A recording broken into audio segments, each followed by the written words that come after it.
So here is a video walkthrough for our material chemistry practice test number 2.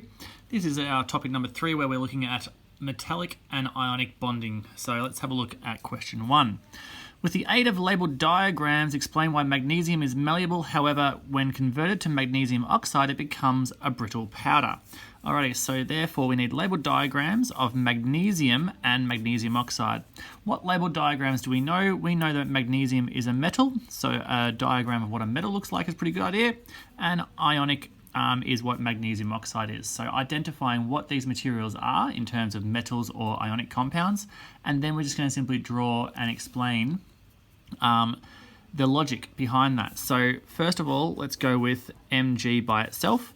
Magnesium is a metal, so therefore it has the metallic bonding model. So therefore we just draw a whole bunch of cations, and we will chuck in some random delocalized electrons there where positive and negative, these guys are cations, and these guys are delocalized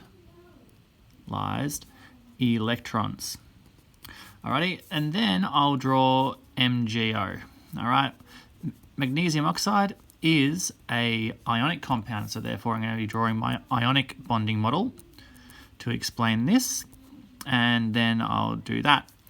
Okay, so therefore now I need to explain why this happens, what the difference is in terms of the malleability, the bendiness versus brittleness. So therefore, although Mg, first of all, we have cations can be moved, but still, I'm hitting my little retort stand there, but still held in place by delocalized electrons.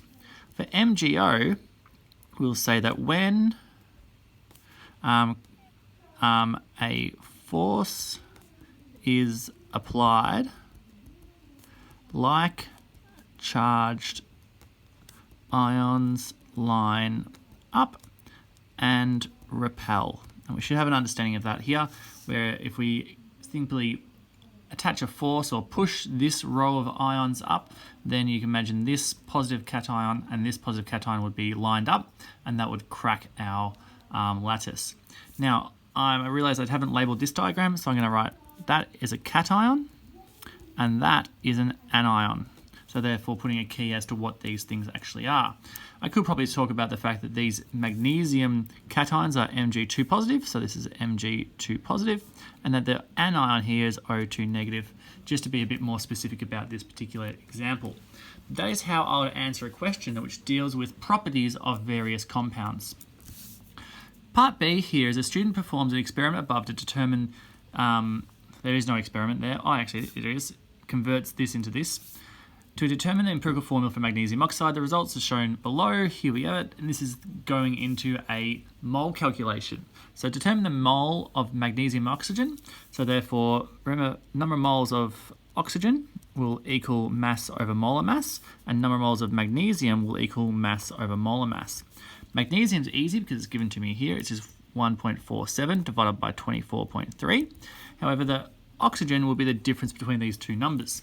So I'll get my trusty calculator and I'll open that up, and therefore I'll go 2.78, take away for 1.47. That gives me 1.31 equals oxygen. So therefore 1.31 divided by 16 will be how much oxygen I have. So if I divide that by 16, I'll get 0.081875. I'll write them all out there. And then here for magnesium, I'll go 1.47 divided by 24.3 gives me 0.060. I'll just cut it there for 5.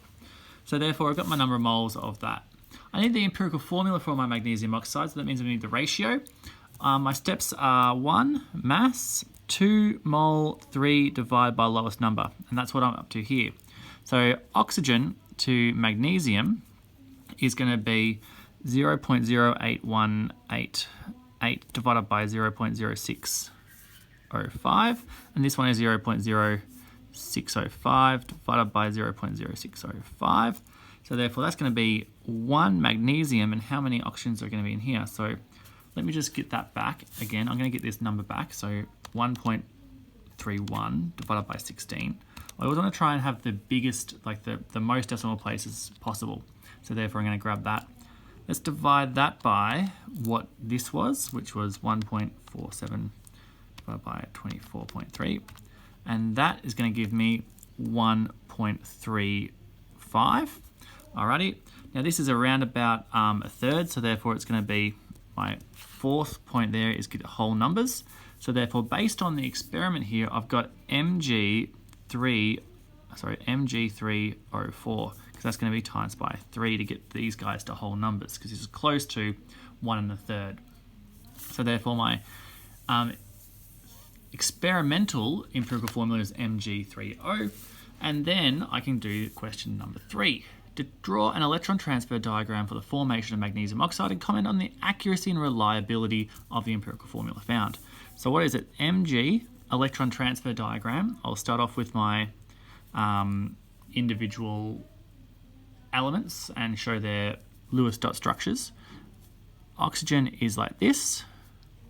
Alrighty, so therefore I've got my oxygen and my magnesium. It looks like this suggests I should have Mg2 plus and O2 negative. So therefore my formula should be MgO.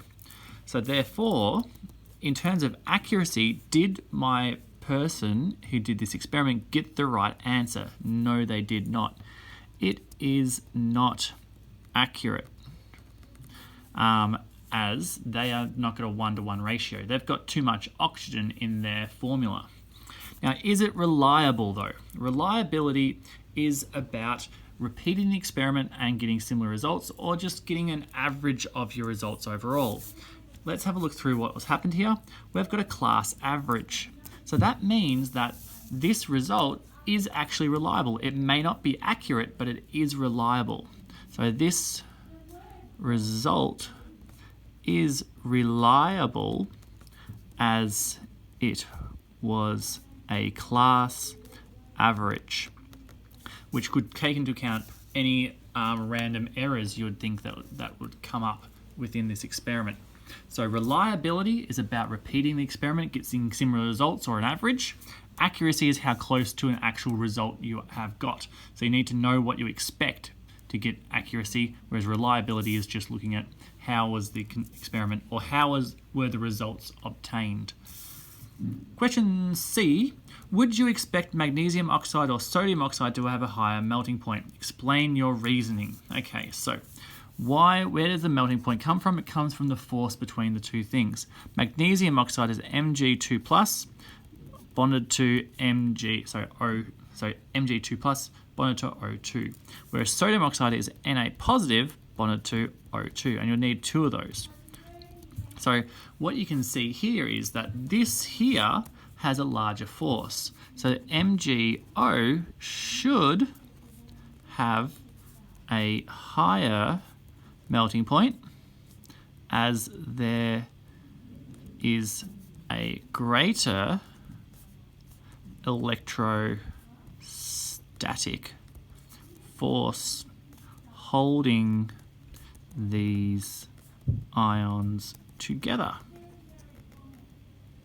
And therefore we have our answer for part C, where we're predicting or comparing melting points of ionic compounds. That's a pretty lengthy question where you have to do a bit of thinking, particularly in this area here where we're looking at the accuracy and reliability of a particular experiment. Question 1 here is all about just regurgitating the information that you have about metals and ionic compounds. But you need to be aware that you are trying to do that. The question hasn't said draw the diagram of a metal, draw the diagram of an ionic compound, but they've alluded to that by saying a metal and an ionic compound. So you need to be able to look at that. So that's question 1 done.